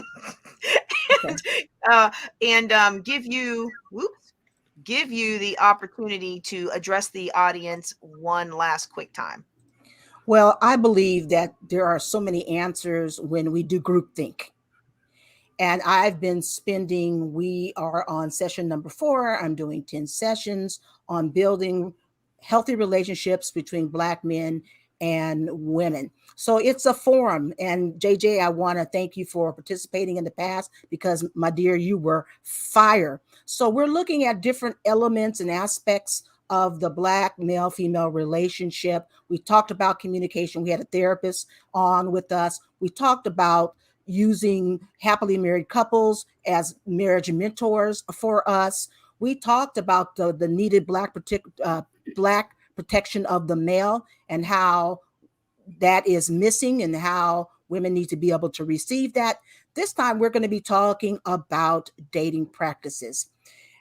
Let me just say that we need a blueprint. We need tools to be able to date effectively instead of wasting our time on jokers, men and women, and wasting our time on frustrating events. When we can streamline dating, we can have fun if we have tools and principles in the back of our mind as we're working and enjoying dates to find the right one. So if you are dating with the intent of finding the right man or woman, we have a dating coach, Phyla Antwine, is going to blow your mind. She tells it straight, and she's going to have you walking away with some usable tools. So All right, please all right. This is do exciting. It's exciting. join We're gonna us. put the link in the comments for people to jump in. Dr. Jonas, I'm gonna give you 30 seconds, please, for one more thing. We got one more talk we need to talk about today, and it's toxicity in the workforce. So, Dr. Jonas, if you will, just one last comment for our audience today. Well, my last comment is since greatness is possible, excellence is not enough. And that also, when your value is clear, your decision is easy. And you can go to www.jonasbonus.com for a free gift on communication. www.jonasbonus.com. And I also can be reached at 585-703-9547. God bless you. And thank you so much, JJ, for the great job that you're doing. It was a privilege and a pleasure for me to be a part of this great event, especially with you leading it. Congratulations. Keep up the great work. Thank you. Thank you so much. All right, what I'm going to do now, we've got some speakers waiting to talk about toxicity. I'm going to remove our current speakers. We've kind of went from mental health to relationships. I'm going to remove our current speakers. If they want to jump in the toxicity discussion, you're welcome to stay in the wings. I'll bring you back on. But if you've got to go, we totally understand. Thank you so much. Yes. Were you about to say something last? Okay. No, just that I'm interested on the topic. Oh yeah, of just toxicity. stay backstage. Just stay backstage. Don't leave, and then I'll bring you back on. All right. Woohoo. This is going to be good, y'all. I mean, this whole thing has been good. Has this been good? Has this been good, y'all? Look, these are the kinds of conversations we need to have. Now, look, when we have our Juneteenth conference next year, it's going to be behind closed doors, which means we're going to be able to talk even deeper. Now, I've brought in people who are not ashamed or not afraid and have a little bit of financial stability so they can say some of the things that need to be said. But there's some of us who are we're still trying to make it, and we still need that job for a little bit. You know, we still need to make some money before we launch out into the deeper. We still need to have that medical benefit, or our child is sick, and we can't just walk away right now because you want to cancel culture us for saying, hey, y'all discriminate against us. You know, I had a family member tell me when I posted my thing about being a physicist in the Air Force and the things that I experienced. Well, you're being disrespectful. And I'm like, how am I being disrespectful just by living? But this culture that we're in is so polarized that on either side it's very difficult to have a real conversation. And so next year, I want you to be with me behind closed doors. We're going to try to do at the very minimum a hybrid event. I mean, a very minimum a electronic event, but we are shooting for live. And y'all know me. If you came to any of my events before the pandemic, we do it right, y'all. It's going to be a good time. It's going to be a good discussion. And you're going to leave with practical things to address the issues of that day, whatever those issues are in 2023. Okay. So now what we're going to do is we're going to talk about toxic work centers and supervisors. Okay. Before I do that, the early bird pricing is going to run out really soon on our Elite Bootcamp, which will follow this event. You'll get the recordings to this event. You'll get 4 weeks of building your Black Legacy Wealth Built Roadmap, your Black Legacy Wealth Roadmap, cultivating your personal board of directors, how to find the money, how to fund your dreams, and a special segment on military money. I want you to be a part of that. All right. So I would spend more time telling you how awesome it is. You're going to have to just trust me on this one, or go out to the Eventbrite link and read it for yourself, but don't stay too long, because we're going to be talking about toxic work centers. And this is one of those areas that's really near and dear to my heart. And oops, we just lost one of our speakers. I'm going to wait a second and see if we can get her back on, because she was our main speaker for this event. If you want to join the discussion, I'm going to drop the link in the chat for you to come in and join the discussion. Ms. Lenora, I have not yet seen you backstage. I know that you're in somewhere waiting patiently for me, but I can't find you. So I'm going to ask that you get back out of that and then come back into this link that I just dropped in. We'll see if that link works a little better, but you are welcome. All of you who have a story about toxicity in the workforce, you are welcome to join this conversation. All right. And what I'm going to do I have it here? Okay, I have to go grab that. What I'm going to do right now is tell you one of the most heartbreaking things for me as a lieutenant colonel in the Air Force before I retired, was being in a base where there were almost no non-toxic jobs. So many of our civilians, our women of color, were in these toxic jobs, and I was trying to find places to move them that were not toxic. And I couldn't find jobs. And the few that were, people were working far beneath their qualifications and at grades lower than what they had at other bases, simply to maintain the one or two bright spots in an otherwise toxic base environment.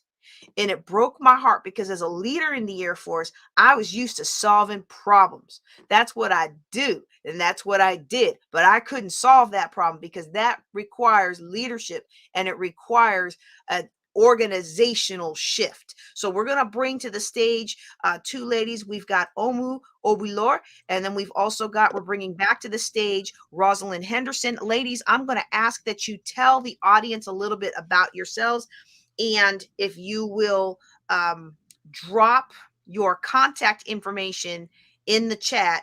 And Rosalind, I tried to put your link in there, and it made it too big. So if you can put a short link in there that isn't one that I grabbed for you, we could just do that. And Omu, I'm so excited to have you on today. The audience who's been on for a little while, if you've been on for a while, you got a chance to meet Rosalind, but you haven't had a chance to meet Omu. But either way, I'd like you both to reintroduce yourselves, or introduce yourself for the first time, so that those who are just joining us know who you are. Omu, let's go ahead and start with you. I'm so happy you're here. It's Thrive with Omu, right? Yes. Okay, I'm going to put it in the chat for you while you're talking. Okay, so my name is Omu Obilo. I live in Lagos, Nigeria, but I work globally. I'm a speaker, trainer, and a coach. Amongst my several certifications, I'm also a certified coach and trainer on diversity and inclusion. And it's such an I always look forward to hanging out with Gigi. And I am Rosalind Henderson. I am an author, sales coach, speaker, and I am really excited about this topic, because a toxic environment determines whether or not a business is going to be profitable, whether the workforce is going to be productive, and it's all about the culture that is set there. So excited about the talk. All right. So let me first ask you this: How do you know that you're in a toxic environment? Because sometimes we think, now this is just me. Remember, I told the story earlier for those of you who are on. They told me blacks can't do physics. I said I won't do it anyway. I couldn't get through the coursework, and then I realized when the instructor set me down and said, "Stop coming in here, I'll stop giving you the wrong answers." All that time, I had no idea that it was them, not me. I was internalizing that negativity. Yes. So I'm wondering if you can give our audience today some characteristics of a toxic work center, so that maybe they can start to identify that they're even in one, rather than internalizing that maybe their failure to move forward the way they want, or their inability to catch the boss's attention, isn't because they're not good enough, or they're not smart enough, or they're not doing a good enough job. And JJ, I think it's pretty normal for us in the workplace to, at first, especially if you're a newbie, to say, Well, these are the standards. This is what they're asking. I need to hit the bar. There's something wrong with me. But that's all I think normal. And then there's a slow awakening. And I'm just so happy that there's so much information out there now about this topic where we could begin to step back and see clearly that, my goodness, this is a negative environment in which I'm inhabiting day in and day out. There's gossip happening all the time. There's people putting knives in each other's backs instead of supporting each other. There are vampires, people who leech on you and suck your energy dry. There are people who, just by the nature of the job, sometimes the nature of the job itself can tap into a loss of energy, and you're depleted, and you're constantly in this compassion mode. If you're a teacher, if you're a nurse, you're a public defender, you're constantly dealing with people in crisis. So that can be a source where you realize, okay, I am facing toxicity day in and day out.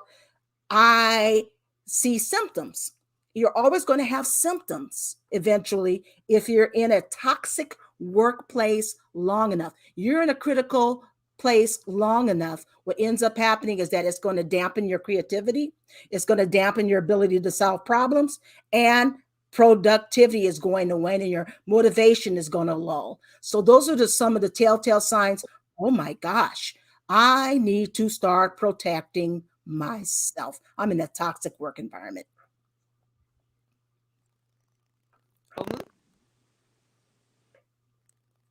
What do we do once we identify that we're in that toxic work environment? JJ, you're very static on my end. You know, a lot of times, like you said, a lot of people are in toxic environments and they don't seem to realize. But when you wake up in the morning and you're not looking forward to going to work, that is one sure sign that you should look out for. When you're not looking forward to going to work, when you know that you seem to be doing everything right and it, no other person is complaining apart from one person or a group of people, then that's a telltale sign. Another telltale sign is when you're constantly tired, because when you're in these negative environments, they have a way of sapping your energy, and you're just tired, you're drained, and you're wondering where that's all coming from. But it's actually from your environment that has sapped all your energy.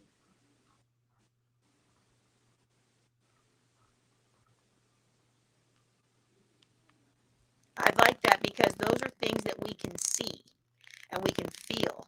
And I remember one time I was on a speaker training with Dr. Cheryl, and she's like, well, one of the speakers was talking about single moms. I was like, well, I remember being a single mom, the hair falling out and all this happening. And she's like, well, that was burnout. I'm like, yeah, but if you called it burnout, I wouldn't have listened to you because I was getting things done. I was making it happen. I didn't think I was burnout. But what you ladies have provided were some real life examples of, if this shows up in your life, you might be in a toxic work environment. So now what do we do about it once we've identified the problem? Well, I think that we should be always monitoring ourselves. Sometimes we wait until we're in full-fledged burnout before we start addressing the issue. I remember, and I'm thinking back to my teaching days. I was a teacher for 30 years. I remember one teacher had a nervous breakdown. Well, to start thinking about self-care at that point, it's a little bit late. So if the signal light is coming on your car, the signal light's coming on, pay attention to it. Look, if it's possible, I'm all about looking for another job if possible. Some people can't do that for whatever reasons, and I get that. So then guess what? It is my responsibility to protect myself. That is the ultimate self-care as far as I'm concerned. Self-advocacy is my number one priority. And I actually wrote a book about this for teachers some years back because I was such a stickler on this is the ABCs of an A plus workplace, the ABCs of an A plus workplace, where I share a lot of strategies and tools. One thing I'm just going to say is learn how to say no. It is as simple as that. And I know it's so hard for some people because they think there's going to be some backlash if I say no and stand up. But my gosh, if you are doing your job, there really shouldn't be. And there are things that you can do about that. But let me give you an example of how I would say no. There was always an emergency. Every time I turn around, the phone was ringing. The office is calling me. There's an emergency. Oh, Miss Henderson, you needed to turn in this evaluation. Where's the evaluation? And I learned to make their emergency not my problem. I would say to the secretary, oh, the evaluation is due in 2 days, isn't it? Well, I'll give it to you in 2 days. I'm not going to make your emergency my emergency. And so that left the secretary all frazzled. That left me, guess what? Centered, because I was not going to get depleted, to get tired, to get anxious behind other people's this frenzy energy. So that's just one example. All right. Now, before we continue our discussion, we've got Ms. Lenora Lenny Yancey back. She brings a wealth of discussion. Ma'am, would you go ahead and introduce yourself for those who missed you earlier, and then you can add in your thoughts to this discussion. Okay, can everybody hear me? Can you hear me? Thumbs up? Okay. Yes. First of all, JJ, I love you, and I co-sign on the previous speakers. And Belinda, good to see you again, and you get to actually see me. Okay, so hi, everybody. My name is Lenore Lenny Yancey. I am a mother of 2 adult sons, 6 beautiful grandchildren, 2 great-granddaughters. I have a BA in Human Services. Worked in my field for 43 years, so I've worked with the homeless and victims of domestic violence and intimate partner violence. I am now, thanks to JJ and some other wonderful professional speakers, I've had several opportunities to be a keynote speaker and a featured speaker on some major platforms, which I thank God for these ladies. Lord, okay. I'm also a certified life coach, and I am a published author. My book is Broken Wings, A Vault of Memories Unleashed. It's my story from the age of 3.5 years of age all the way up to 50-something. I'm waiting to put the second book out. The sequel, it'll be Broken Wings from Temptation to Redemption. So I want to quickly say, I can relate to everything that everyone has been talking about today. Ms. Henderson, especially what you were just talking about, been there, done that. I am the survivor of 4 failed marriages. I married my first husband after having my first child at 18, married him at 19. None of my marriages lasted longer than 2, 3, I think 4 years was the max. To kind of play on everything so people understand mental health and mental issues. Belinda can relate because I said this yesterday in a platform with her and her team.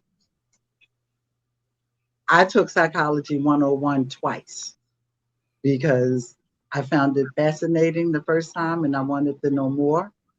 And I strongly urge people to, if they're going to, in your education, educate yourself about human beings. Learn the psychology of why we think the way we do, why we do the things we do. And you'll have a better understanding. One of the young ladies that I mentor and coach right now, and again, I mentioned this yesterday, she wants to know, I've never met her. We've been Facebook friends. We were joined together by a prayer group. I've never met her, but she always wants to know, how do I know when something's wrong with her? And I said, I can hear it in your voice. I can hear it in your tone. As far as mental health and mental issues go, I grew up in that environment. I'm the oldest of 2 children. My brother is deceased, but I always knew it was something wrong with him because he would always be crazy one minute and then calm the next, and then all this other craziness. And I had already taken my psychology courses. So I said, if I didn't know any better, I would think that he had bipolar and schizophrenia. And on his death certificate and his paperwork, that's exactly what he had a combination of both. I grew up in a family where psychosis and psychotic behavior wasn't always around, but it was always scary. Me, Did you find myself, that skewed your perception of what was normal? it was no, actually, it helped me to understand to really listen and watch people a little harder because, like I said, by taking those courses and taking it twice, I absorbed it like we absorb food. I digested it, but I made sure it did not come out. And because I always wanted to be safe, because you never know what's going to happen. What ended up happening with me was, for me, was the unthinkable. Um, like I said, I had my first child at 18, got my first job at 19. At 62, in 2019, I got evicted for the first time in my life. That was devastating. And then in 2020, I lost my job in the height, in the heart of the pandemic. I'll be 2 years unemployed October of this year. The longest I've ever been unemployed was 2 weeks between jobs, whether I walked away from the job or whatever. I told this story once before, and I don't know if I ever said it to you, JJ. Um, when I lost my apartment, I moved in with a former coworker. I had a bedroom to myself. I would wake up in the morning, open the blinds, listen to the birds sing, look at the skies, talk to God, cry to God. But then every time someone would talk about suicide and say they never understood why people did it, or they were crazy, or they were this, it was at that moment that I understood suicide. Because here I am, a 62-year-old woman. I've raised 2 children, been raped by 3 different people, had 2 miscarriages and abortion, and been out on my own since I was 19 years old. And I'm 62 now, and I'm laying in a bed in someone else's house. I was like, and I can't find an apartment, and I can't do this. I couldn't, it was hard for me to put all of that together.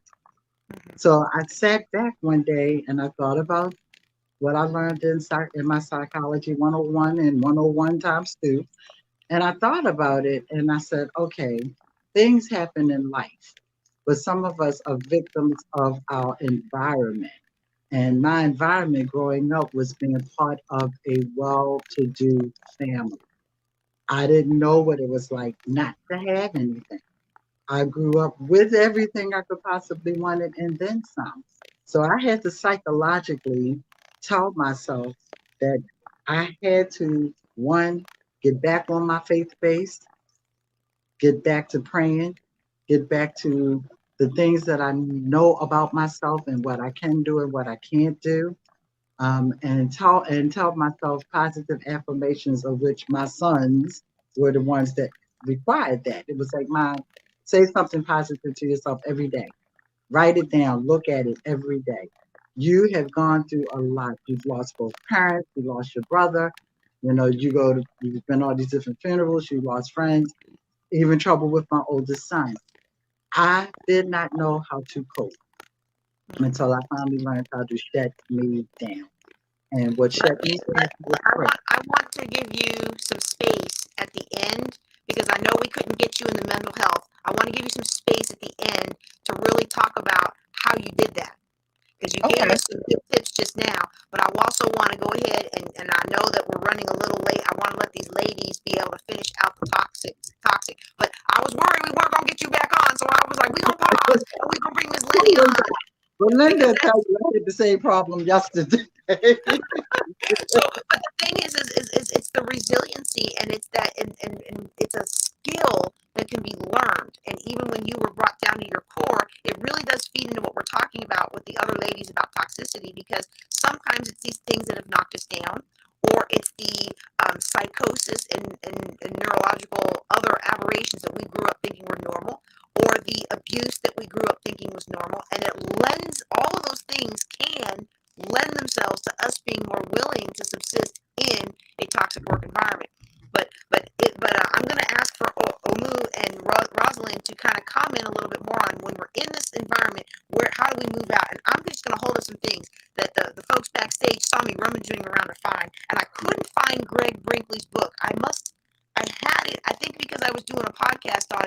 it in the other room. And but these are some books that really helped me to do some personal growth. John Maxwell's 15 Laws of Invaluable Laws of Growth and John Maxwell's 21 Laws of Leadership, as well as this book, which is a standard in law enforcement. It is called Emotional Survival for Law Enforcement, but anybody who's in a high-stress, high-paced job, you need this book. It's the only one that looks like this, all right? It's by Gil Martin, Dr. Gil Martin, and he talks about it from a perspective of law enforcement. But I did a 5-part podcast series on this book because it was so relevant to what my career was in the Air Force, okay? And so, Omu, and we're going to give you some time to kind of give your tips and tricks of how to deal with toxic work centers and toxic leadership. All right, thank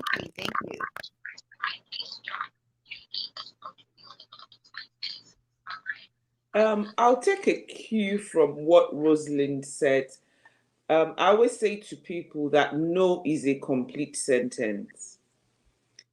And at some point, we also need to take, no, it's a complete sentence. At some point, we need to take personal responsibility. We actually encourage or push people to treat us in a certain way. And human instincts, they get away with 1 inch, they want 1 yard, and they go on and on and on. So it's also important to know when to say no and when to nip it in the bud. I'm also a believer in looking for something else to do. When I was preparing for this talk, I went online and I found out that between April and September, millions of people, I think about 20 something or 30 something million of Americans, had actually left their jobs, and it was mainly because of toxic environment in the workplace. So, if you don't take the decision sooner, you would take it later, because at some point your health will be affected. So instead of waiting for your health to be affected, it's better to set yourself apart, get yourself sane again, and then get into the workforce again. I love that. Thank you. I thank you. Rosalind, do you have any last comments on toxic work environment? Well, putting an analysis, particularly in the teaching industry, I'm very well versed in the teaching industry because before I was a sales trainer, before I was a leadership coach, I was a teacher. And I'm all about self-advocacy. And to me, these are the areas that we really need to be aware of as we're working in a toxic work environment. We need to be able to replenish our energy, to save our energy, and to purify our energy. That's an ongoing thing so that we can show up each and every day to do our duties. So let me give you one more example as we head on out here. Is one way that I would protect and save my energy was to make sure that I left campus for lunch. I made sure I left campus. Why? Because I learned that I was very sensitive to the high decibel. There were high decibel. There's noise on campus all the time. Kids screaming. You got parents. You got administration. And I wanted to eat lunch in pure silence for the next 45 minutes to an hour, listen to a podcast. Sometimes I would go to the park with my Pollo Loco and just enjoy the scenery. Do you know that that was something that replenished my energy and helped me to get ready for the last half of teaching, which is a lot more stressful than the first half. So that was something that I did regularly. And I would just encourage anyone to have practices in place. You know what you're going to do Monday, Tuesday, Wednesday, to really begin to discharge that toxicity that wants to enter into your heart and mind. That we have to be very cognizant, and we have to be someone who has a think lifestyle. When we think of combating toxicity, we have to think about lifestyle. How can I protect myself so that I can show up each and every day to do my duties? Yes. And we're going to go ahead and close out this portion of the conversation. And before I go, I do want to, before I release our toxicity speakers, I know we're running late. I've been pretty good about keeping everything on schedule today up until this last one. But I want to share with you, he wasn't able to make it today because they're finally taking some time as a family, and he's traveling today. But I wanted to share with you this book, groundbreaking book, and I'm trying to pull up the screen here. Hopefully it works. It's called Uncivilized by Greg Brinkley, who is also a John Maxwell Team certified member. And I have found that when you are in organizations like the government, it is so difficult to be able to release yourself from the toxicity. But it doesn't mean that all is lost. You know, like some people said earlier, it might have been Omu that said earlier that, you know, you can't always just quit, or it might have been Rosalind, whoever said it, you can't always just quit. And I'm a big fan, look, y'all, I'm a big fan of, you know what, you don't appreciate me, I'm going to go where I'm celebrated, not tolerated. But that took a level of financial stability to be able to do that. And if you're still working towards financial stability, you need the products that Greg has offered here, as well as the opportunities to work with these fine coaches in improving your and your ability to make your life what you want it to be. So last 30 seconds words, ladies, if you would. We'll start with Rosalind. We'll let Omu have the last word because I think she got the least airtime, so we just going to give her the last word today. But Rosalind, if you would, let everybody know your last thoughts and how they can work with you. My last thoughts and comments about this topic. Again, it's one of these topics that I could talk to the audience for days about this topic. But again, I just want to impress upon all employees that in the end, you are responsible for protecting yourself. So I have learned to advocate for myself. I have learned, hey, I need to provide my own accolades because the district wasn't going to give me accolades. The principal seldom gave me accolades. So I put that into my program to be able to give myself my own accolades. We need to consider, how can I purify my energy? How can I make more energy? How can I protect my energy? What do I need to do when I'm around negative Nellies? I have a strategy and plan to operate. I had that to operate in my environment, which made it so much more palatable to be there. If I had to be there, it made it palatable because I knew what I was going to do and not do. And let me just say in the final analysis, we teach people how they're going to treat us. The principal knew not to call me during certain times because I communicated that. I did my job well, so that wasn't the issue. But he began to learn how to treat Rosalind. And that's what we need to do with some of these employers. Okay, all that we learned how to teach people how to treat us. Omu, last words. Thank you, JJ. You know, on parting, I want all of us to look inwards because really a lot of what brings about the toxicity in the work environment is the culture and the beliefs in that environment. But I'm baffled that a lot of us leave that environment. We start off our own businesses and we repeat the same mistakes and become the people who do the same thing to our employees. So we need to also watch that we are also not repeating that vicious cycle. Because when you think about it, the bosses of today were employees yesterday, and the employees today are the bosses tomorrow. So when you become the boss tomorrow, are you dishing out what you expected to be given, or are you repeating what had happened before that you complained about? Those are some powerful words. And on that final thought, we're going to close out our Juneteenth Legacy Conference for 2022. I want to thank Rosalind and Omu, as well as our previous speakers, Andrew, Lashuna, Pamela, Dr. Jonas. I want to thank everybody for being here. I'm going to go ahead and remove our speakers from the main thing. If you're able to stay on backstage, you know we're going to have a good chat. But if you've got somewhere else to be, someone else to help, I love you. I appreciate you. And I'll talk to you soon. Thank you for being here. Thank you. All right, all right. So we're going to close out our statement, and I love how Onu closed it out. You know, are we giving what we want to be, or are we simply dishing out what was done to us?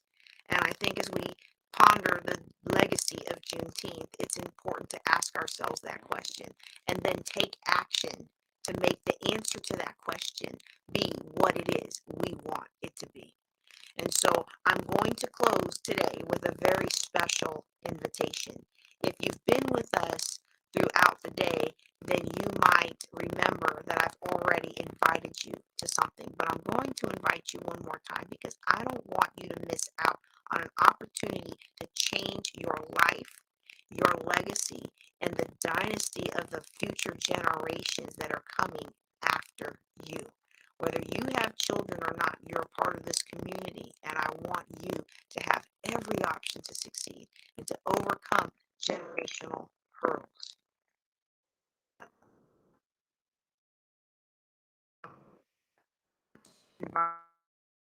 In what we are calling our Juneteenth Elite Boot Camp. Whether or not you are descendants of American slaves, if you're dark-skinned in this country, you face unique obstacles to your success. And we're not responsible for the past, but we are responsible to our future.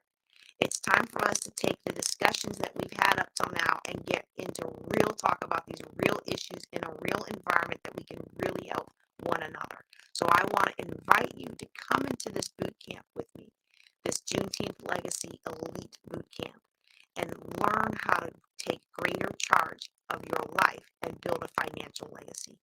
This boot camp will be conducted in 4 parts with a bonus session. Our first week is going to be building your Black Legacy Wealth Roadmap. We're going to walk through how to create the roadmap, identify obstacles to your success, and then overcome those obstacles and overcome generational curses with practical strategies that have worked for high net worth individuals. In week 2, we're going to learn how to finance your dreams. We're going to learn how to get the money, where to get the money, and who can open up the doors for you to implement your Black Legacy Wealth Roadmap. In week 3, we're going to talk about cultivating your personal brand, and your personal board of directors, your dream team. This is where you craft your own personal team of high net worth individuals who are passionate success. And then in week 4, I like to call it Exploited No More. We're going to dig into the topics. We're going to dig into the arts. We're going to dig into the sports. We're going to dig into all the things that we were traditionally exploited for. And we're going to learn how to cultivate our talents to elevate our communities rather than making others rich at the expense of our culture and history. And then finally, we're going to do a bonus minority military money segment, a special segment on how to keep more of what you make despite constant moves, high stress work environments, and lack of diversity. And we're going to be featuring a special interview that was recorded with General Larry O. Spencer, author of Dark Horse and the highest ranking Black in the Air Force at that time. And so he has a very unique perspective, and then being able to talk about these military situations also applies to other careers such as law enforcement, first responders, anybody who's in a high stress environment, especially if you're moving around a lot. I want to encourage you again to join us in this elite boot camp. It will change your life. And if it changes your life, it'll change the lives of those who come after you. Again, I'm JJ Conway. I thank you for being here with us today. Thank you for joining the Juneteenth Legacy 2022. Y'all take care and be blessed.